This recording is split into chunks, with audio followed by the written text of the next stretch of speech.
Nalalaman nating makatarungan ang hatol ng Diyos laban sa mga gumagawa niyon. Akala mo ba'y makaiiwas ka sa hatol ng Diyos? Kung hatulan mo ang gumagawa ng mga maling gawaing ginagawa mo rin? O hinahamak mo ang Diyos sapagkat siya'y napakabuti, mapagpigil at mapagpaumanhin? Hindi mo ba alam na binibigyan kaniya ng pagkakataong magsisi at magbagong buhay? Kaya't napakabuti niya sa iyo. Ngunit dahil sa katigasan ng iyong ulo at di pagsisisi, pinabibigat mo ang parusang ipapataw sa iyo sa paghahayag ng puot ng Diyos sa araw ng kanyang paghatol. Sapagkat siya ang gaganti sa lahat ng tao ayon sa kanilang gawa. Ang mga nagpapatuloy ng paggawa ng mabuti sa paghahangad ng karangalan, kadakilaan, at walang kamatayan ay bibigyan niya ng buhay na walang hanggan. Datapwat matinding galit at puot ang babagsak sa mga lumilikha ng pagkakabahabahagi at ayaw sumunod sa katotohanan, kundi sa kalikuan. Paghihirap at kapighatian ang daranasin ng bawat gumagawa ng masama. Una ang mga Hudyo at gayon din ang mga Griego. Ngunit karangalan, kapurihan at kapayapaan ang tatamuhin ng bawat gumagawa ng mabuti. Una ang mga Hudyo at gayon din ang mga Griego. Sapagkat ang Diyos ay hindi nagtatangi. Ang lahat ng nagkakasala ng hindi saklaw ng kautusan ni Moises ay parurusahan ng hindi batay sa kautusan. At ang lahat ng nagkakasala ng saklaw ng kautusan ay hahatulan batay sa kautusan. Sapagkat hindi ang mga nakikinig sa kautusan, kundi ang tumatalima rito ang pawawalang sala ng Diyos.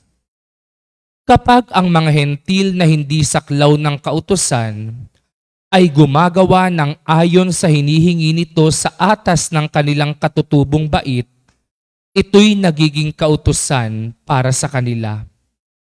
Ipinakikilala ng kanilang gawang nakasulat sa kanilang mga puso ang hinihingi ng kautusan.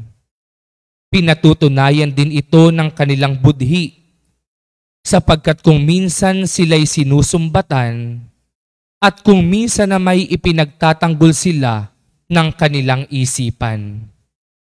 Ayon sa mabuting balita na aking ipinangangaral, mangyayari ito sa araw na ang mga lihim ng tao'y hahatulan ng Diyos sa pamamagitan ni Kristo Jesus.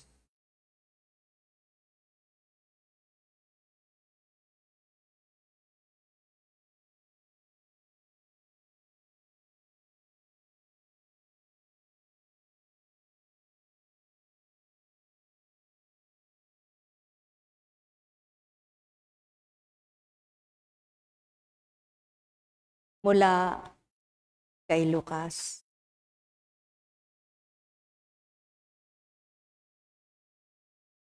At nagpatuloy si Jesus ng pagsasalita. Kaya't sinasabi ko sa inyo, gamitin ninyo sa pakikipagkaibigan ang kayamanan ng sanlibutang ito. Maubos man ito'y may tatanggap naman sa inyo sa tahanang walang hanggan. Ang mapagkakatiwalaan sa maliit na bagay ay mapagkakatiwalaan din sa malaking bagay. At ang magdaraya ay magdaraya rin sa malaking bagay. Kung hindi kayo mapagtitiwalaan sa mga kayamanan ng sanlibutan ito, sino ang magtitiwala sa inyo ng tunay na kayamanan? At kung hindi kayo pagkakatiwalaan sa ng iba, yun ang talagang para sa inyo. Kapag lilingkod ng sabay sa dalawang Panginoon at niya ang isa at ibigin ng ikalawa. Paglilingkuran ng tapat ang isa at hahamakin ng ikalawa. Hindi ninyo mapaglilingkuran ang Diyos at ang kayamanan. Narinig ito ng mga Pariseo at nilibak nila si Jesus sapagkat sakim sila sa salapi. Kaya't sinabi niya sa kanila, kayo ang nagpapanggap na mga matuwid sa harapan ng mga tao, ngunit nasasaliksik ng Diyos ang inyong mga puso, sapagkat ang itinuturing na mahalaga ng mga tao ay kasuklam-suklam sa paningin ng Diyos. Ang may pandinig ay nakarinig. Sumainyong kapayapaan. Pagharian kayo ng tuwiran. Malubos ang sa inyo'y kagalakan, o aking mga minamahal. Ang may pandinig ay nakarinig. Nekarameneahanam, nekarameneahanam, nekarameneahanam.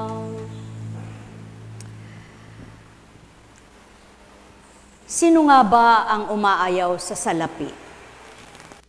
Sino nga ba ang hindi naghangad ng mga bagay? Lahat ng tao ay nagnanasa ng bagay.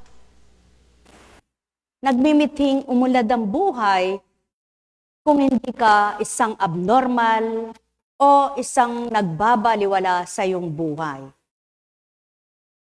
Na ito ang nagiging dahilan kung bakit marami ang taong naligaw sa katotohanan, nawalay sa kaliwanagan, napuno ng pagnanasa ang kalooban, nasa ng sanlibutang bagay, pagnanasa ng makasanlibutang gawa, dahil ang isip at damdamin ay doon nakatuon. Ano nga ba ang ibig ng Ama at layunin niya? Dahil sa kanyang pag-ibig, dahil sa kanyang pagmamahal na walang kupas, walang maliw, ayaw niya ang mga anak niya ay mawalay sa kanya, makalimot sa kanya, malayo sa kanyang piling, at siya ay makaligtaan. Ngunit at pasubali sadyang ang mundong ito'y mapanukso. Ang mga bagay ay madaling makaakit. Tunay na kaakit-akit ang mga kumikinang, ang mga ginto, at ang mga salapi, na tunay na ito ang kailangan ng tao. Sapagkat, paano ka nga bang mabubuhay nang walang salapi? Ngunit alam nyo baga, hindi yaon ang pinakamahalaga sa buhay ng tao. Ang Ama. Sumainyong kapayapaan, mga minamahal. Kapag sinapit mo ang buhay na hinahabol ang buhay mo, at gusto mong mabuhay, makakalimutan mo na yung kung ano ang mayroon ka. Makakalimutan mo na yung kung ano yung minimithi mo, sapagkat ang nasa diwa mo ay mabuhay ka. Gumaling ka. Hindi mo na naiisip yung marami akong pera. Kailangan ako ng pera ko. Kailangan ko ang pera ko. Sino na? Sino na ang kailangan mo sa iyong pangangailangang tubusin ang buhay? Ang nagbigay buhay. Ang nagpahiram ng mga bagay. Na dito ay maraming naligaw. Na dito ay maraming nawalay. Na dito ay maraming nagumon sa kasalanan dahil sa mga bagay na kinalibangan dahil sa salaping pinagnasahan, dahil sa mga kalayawan na ibig kamtin at dahil sa mga bagay na pinahalagahan kaysa buhay. Buhay ba, Ama? Kaya mapapalad kayo na sa kabila ng inyong naging kalalagayan sa buhay, umunlad ang buhay, naging tanyag sa kapwa nilalang, naging mahusay sa kapwa-tao, ngunit ang Amang nagbigay ng kahusayan, katanyagan at kayamanan sa inyo ay di nyo nalilimutan. At di nyo kalilimutan. Sapagkat ito ang tunay na yaman, ang masumpungan mo, ang tunay na magbibigay buhay. Buhay ba, Ama? Kaya kung sa bagay na pangsanlibutan, doon natuon ang diwa mo, doon natuon ang damdamin mo, doon nakatahan ang pag-iisip mo, ano kaya sa palagay mo? Ano kaya ang kakamtin mo? Sa takdang panahon, sa takdang ibibigay na, ang bawat isa ay hukuman. Nekaramenehanam, nekaramenehanam, nekaramenehanam. Ang may pandinig ay nakarinig. Kaya't kay papalad nyo, na tuwirang ang layo nyo, ay makilalang lubos yaong Ama, at damhin nyo si sa tuwina, dahil alam nyong siyang pinakamahalagang bagay na di kayang pantayan ng anumang bagay na nilikha niya lamang. Sapagkat siya ang tunay na kalakasan, ang tunay na kalusugan ng kaluluwa at katawan, ang tunay na buhay at buhay na walang hanggan, ang tunay na kalwalatian at tunay na Diyos magpakailanman. Nekaramenehanam, nekaramenehanam, nekaramenehanam. Ang may pandinig ay nakarinig.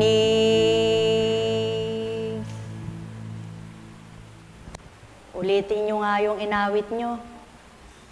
Yung huling inawit nyo mga koro. Yung dalawang koro.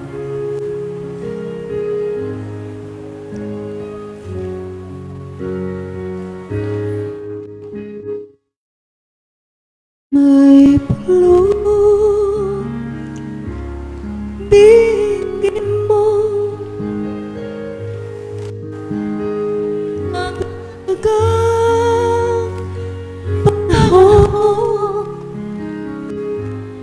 May sigaw, bigin mo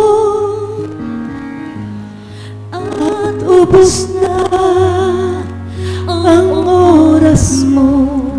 Oras na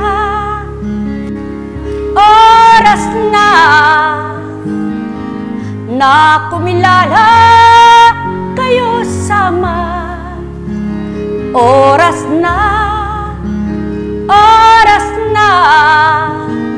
panawagan ay pakinggan na sa lahat ng kaganapan. Marapat na magnilay-nilay sa lahat ng dapat na pakinggan. Ama ang siyang una sa lahat. Oras na, mga minamahal, ang Ama ay dapat unahin. Tayo na sa liwanag na dulot niya upang magbago na ang pananaw at kalooban. ang isipan at layunin na tanging siya ang dapat kamtan at dapat napakinggan magpakailanman. Tayo na sa liwanag, ang Ama ang siyang dapat pangunahin at itahang ganap nang ikaw ay tunay na magalang, pagkat ika'y anak lamang. Dinigin na ang iyong dalangin, na una pangalawa, may patatlo pa.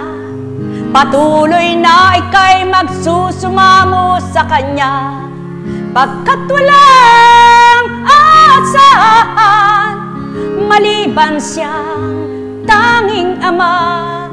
Ikaw lamang ay hinihintay bilang Kanyang anak na minamahal. O kay palad niyong mga anak na di kayo sa Kanya'y nawalay at nakaligtas sa gawang kay butit kay inam niya sa lupa, na pinasilay at ginawang halimbawa yung anak na binaba upang gawing halintulad. Kung sino siya, anong magagawa? Tayo na, mga inibig ko. Panahon na para magising ka sa katotohanan, para magmulat ka sa katotohanan, para makadama ka sa katotohanan, para kumilala ka sa katotohanan, para tanggapin mo ang nagbibigay katotohanan. Pagkat siya lamang, wala nang dilit iba, tanging Ama lamang. Tayo na, mga minamahal, ang araw ay sumisilay, pagkatapos ng magdama, palatanda ay mayroong pag-asa ang lahat. Tayo na, mga minamahal, Ama ay pakinggan na, sundin ganap Kanyang nasa mga layunin. Tunay na kay ganda.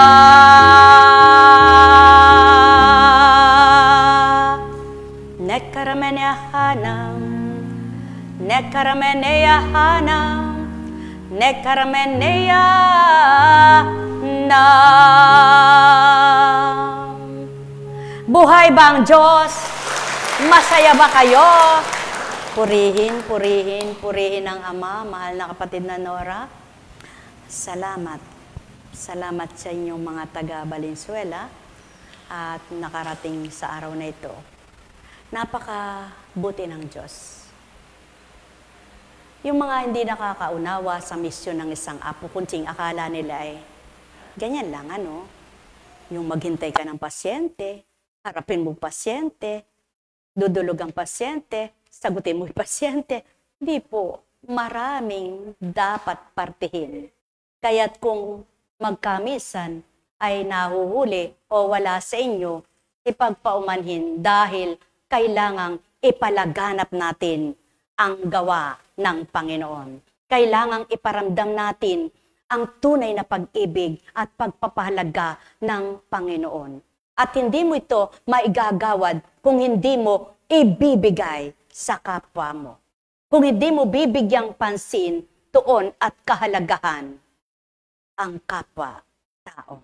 Sapagkat sabi nga, ang salita ay walang kwenta kung walang gawa. Ngunit, mabuti pang gumagawa kahit walang salita, mapapatotohanang mabuti ang gawa. Kung mabuti tupawa, sa Diyos Ama nagmula. Buhay ba ang Diyos? Masaya ba kayo?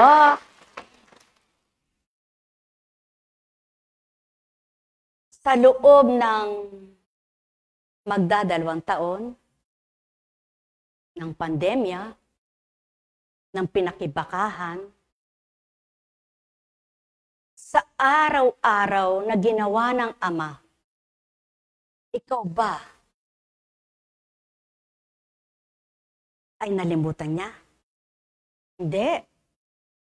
Kahit nasabihin mong salat ka sa kayamanan, salat ka sa karunungan, salat ka sa katalinuhan, salat ka sa lahat ng bagay. Ngunit tandaan mo, sa panahon ngayon, ang mabuhay ka na masigla, na malakas, na kumakain, na nakakakain, na may pandama, na nakakaramdam, na may panlasa, na may pang-apoy, pang-amoy, biyaya yan. Kaya nga, lagi niyong pasalamatan ng bawat araw na kayo ay nabubuhay, na nakakahinga ng maayos, maluwag, nakakakain ng may panlasa, nakakaamoy kung ano yung dapat niyong amuyin, at nakakabangon pagsikat ng umaga, ng araw na nagliliwanag, ay nasasabi mong, salamat Panginoon. Ako'y buhay pa. Nakaraos ako sa buong magdamag. Kahit na may kumikirot-kirot sa'yo, kahit na may pumipintig-pintig na masakit-sakit sa'yo, pasalamatan mo ang Ama. Purihin mo siya. Huwag kang daing ng daing. Alalahanin mo yung mga hindi na humihinga ng sarili nilang hininga. Na mayroon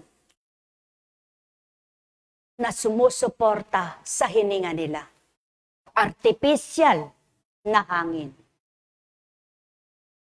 Upang sa gayon, yung kakarampot mong nararanasan, masabi mo, Panginoon, mapalad ako.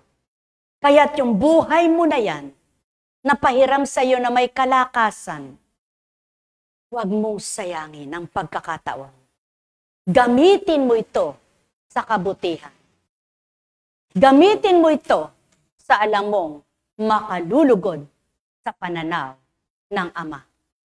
Sapagkat kung hindi ka mapagtitiwalaan sa mga bagay na pangsanlibutan, paano ka pagtitiwala ng Ama sa panglangit niyang buhay? Buhay ba ang Diyos? Kaya mga inibig ko't minamahal, wag lamang ang pahalagahan nyo ay ang pansamantalang nabubuhay kayo rito sa mundo, kundi pahalagahan nyo yung sa susunod na bagong buhay na kayo. Yung pagkakalob na sa panibagong buhay pagkatapos nyong mamatay. At di mo naman tatambuhin yan, kakamtin kung hindi ka muna mamamatay, lupang katawan. Ayun ang tanong. Sinong gusto nang mamatay? Ano? O sinong gustong mamatay ang lupang katawan ng pandama at pag-iisip na pang tao? Wala pa rin. Kawawa naman kayo. Kailangan mamatay muna ang damdamin yung tao, ang pag-iisip nyong pagkatao na lamang ang pinaiiral nyo, at mabuhay ang isip at damdaming mula sa Espiritu Santo upang magawa ninyong tuparin, sundin ang kalooban ng Ama. Buhay bang Diyos? Buhay bang Diyos? Masaya ba kayo? Maligaya ba kayo? Kaya sabi nga ng awit, tayo na sa liwanag. Iwanan na ang dilim. Mamuhay na sa liwanag. Iwanan na ang masalimuot na buhay. Harapin na at hanapin na ang maayos, payapang pamumuhay na walang magbibigay kundi ang Ama. Buhay bang Diyos? Na walang magbibigay kundi ang bumuhay sa iyo at sa kapwa mo. Kaya kapwa mo, mahalin mo kung mahal mo ang Ama. Tulad ng pagmamahal mo sa sarili mo, mahalin mo ang Ama. Nang higit sa lahat, at mahalin mo ang kapwa mo tulad ng pagmamahal mo sa sarili mo. Nagawa nyo na ba ito? Tingnan nyo nga katabi nyo. Kapatid, mahal kita. Saan nagdaan? Sa puso o sa nguso? Sa bibig o sa puso? Sa ilong o sa puso? Mahal kita. Buhay bang Diyos? Ay buti ng Ama kay dakila niya, wagas at tapat, magpakailan pa ban. Siya ang buhay, siya ang kaligtasan, ikaw ay kanyang pangangalagaan. Kaya't ikaw ay makinig at sumunod sa kanyang utos. Aral niya ay kainam, salita niya ay buhay na buhay. Salita niya ay banal na banal. Salita niya ay tunay at may kapangyarihan. Kapag inasahan mo at pinanghawakan, mabubuhay kang mapayapa sa sanlibutan. Buhay bang Diyos? Kaya yamang masaya kayo. Tayo na. Inabot na kayo ng gabi. Taas ang mga kamay.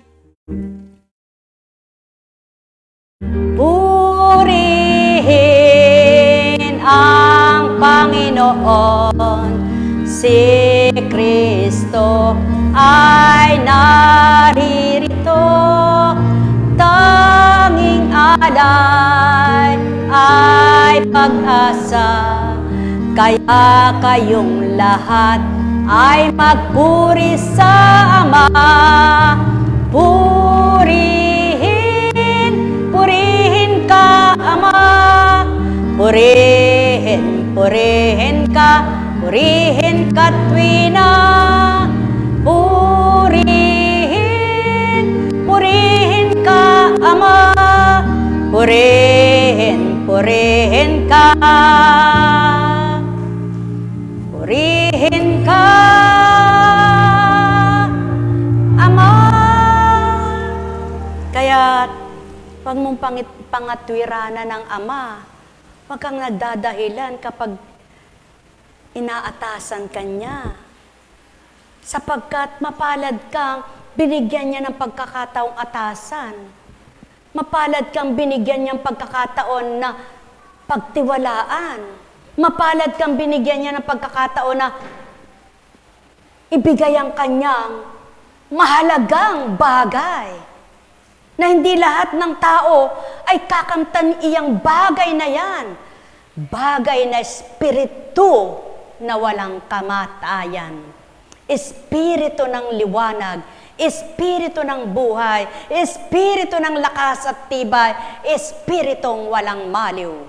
Sa'yo ay lilingap. Espiritong buhay. Diyos, espiritu.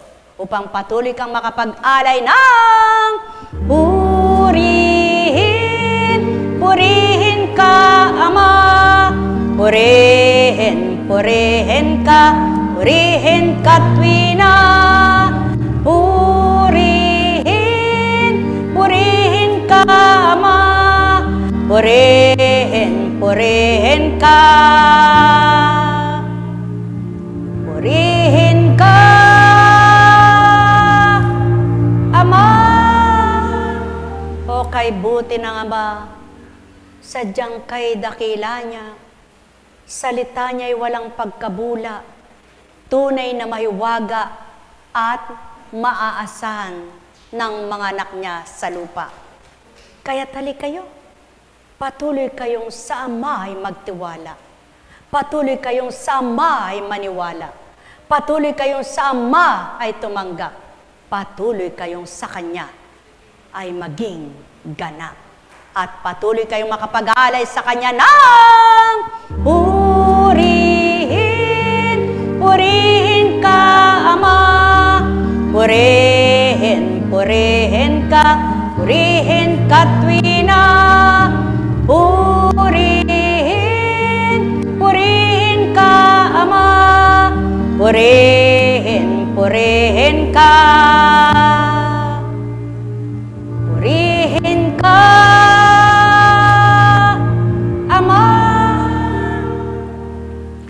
Nasubukan nyo na ba yung kayo ay maraming ginagawa, ngunit tinalikdan nyo yan at inuna nyo ang Panginoon? Ano naramdaman nyo? Napagod ba kayo? Nabagot ba kayo? Nainis ba kayo? Tandaan nyo, ang iniwanan mong trabaho na yan, kapag ginusto ng Ama, matatapos mo yan. Ngunit siyang ibabaliwana mo araw-araw na nananawagan sa'yo, kapag gusto niyang tapusin ang buhay mo, wala nang gagawa sa gagawin mo. Buhay ba, Ama? Kaya, huwag mo siyang ibaliwala.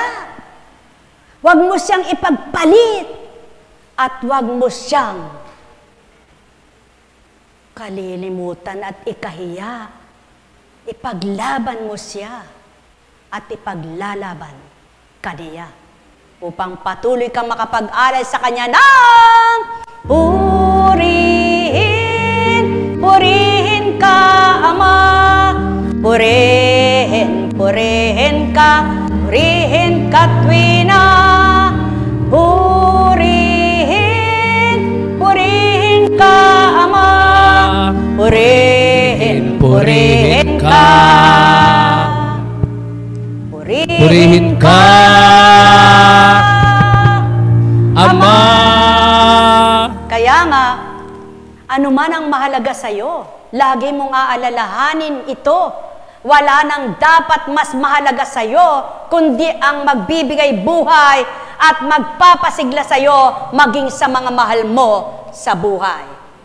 Sapagkat kung paano mo binibigay sila sa Kanya at ang sarili mo ibinibigay mo sa Kanya, siyang kikilos sa inyong lahat upang patuloy siyang magbigay sa inyo ng galak. Buhay ba mo, Ma? Upo na. Alam kong may magagawa ang Ama. Alam kong sorry, ano ba yan?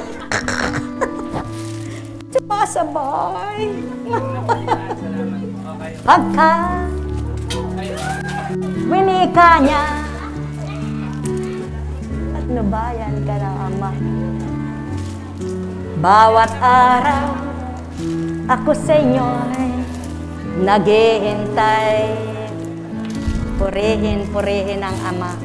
Alam kong di ringgin kayo ng Ama.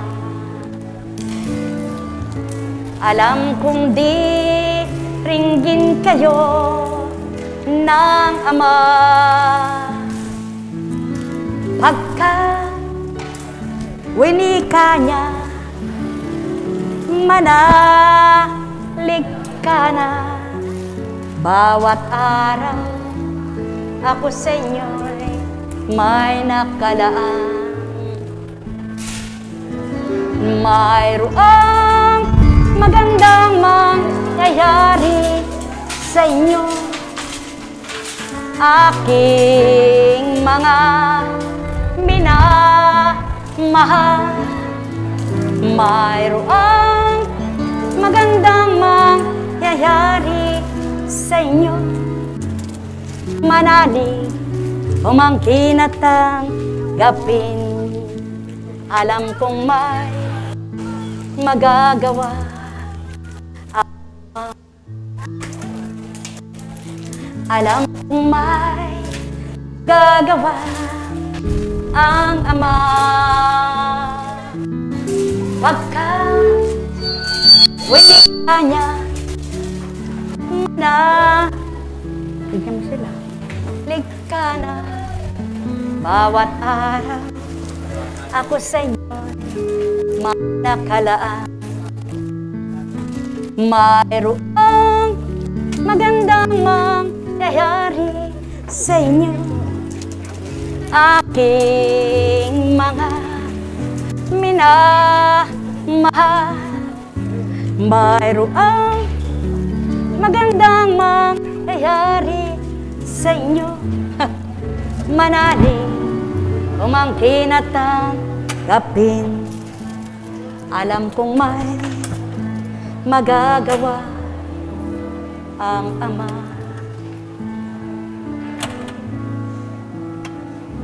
Alam kong may magagawa ang Ama. Pagkat winika ng Ama, laging may magagawa. Lagi niyong tatandaan niyang awit na yan. Kaya nga nabuo yan dahil yan ay pawang katotohanan. Kaya nga siniwalat yan dahil pawang katotohanan. Kaya nga ibinibigay para pagnilayan upang isabuhay. Buhay bang Diyos? Kaya sa inyong lahat, lagi niyong tatandaan, ang Diyos ang pag-ibig, ang Diyos ang buhay, ang Diyos ang kaligtasan, ang Diyos ang kalwalatian, ang Diyos ang lahat ng bagay na magaganda ang ibibigay. Sa pangalan ng Diyos Ama, Diyos Anak, Diyos Espiritu Santo, magsihayo kayong may galak sa puso nyo at maliwanag yung tamuhit kamtin ang paghahari ng Ama. Lagi nyong asamin, mithiin na mapagharian kayo sa tuwina, mapangunahan kayo sa tuwina upang patuloy yung maramdaman. Buhay na buhay siya. Pagpalain kayo. Tayo na. Mga ilang paalala lamang po at paanyaya. Bukas po muli ay unang linggo sa buwan ng Nobyembre. Matatandaan po natin na ang kapatiran ay nangangasiwa sa banal na misa tuwing sasapit ang unang linggo tuwing alas 6 ng umaga. Pinakiusap po ng ating mahal na Apo Conching upang maraming makasimbang kapatiran. Sa halip na tayo po ay first mass, pinakiusap po ng ating mahal na Apo Conching na ito'y gawing second mass na imbis na alas 6 ay gawin 9:30 upang maraming makasimbang kapatiran. Kaya po pinayagan po ito ng ating kura paroko dahil po sa sinabi ng mahal na Apo Conching na upang aming makasimbang kapatiran. Mga kapatid, inaanyayahan po namin kayo bukas po, second mass po tayo 9:30 sa ating parokya upang maipakita po natin ang sinabi ng mahal na Apo Conching na second mass upang maraming makasimba po bukas. Mag-uniform po tayo ng kapatiran, 9:30 po tayo sa ating parokya. Pangalawa po, sa Lunes po ay wala po tayong gawain sapagat may mission po sa Sapang Putik. Ulitin ko po, upang maraming makasimba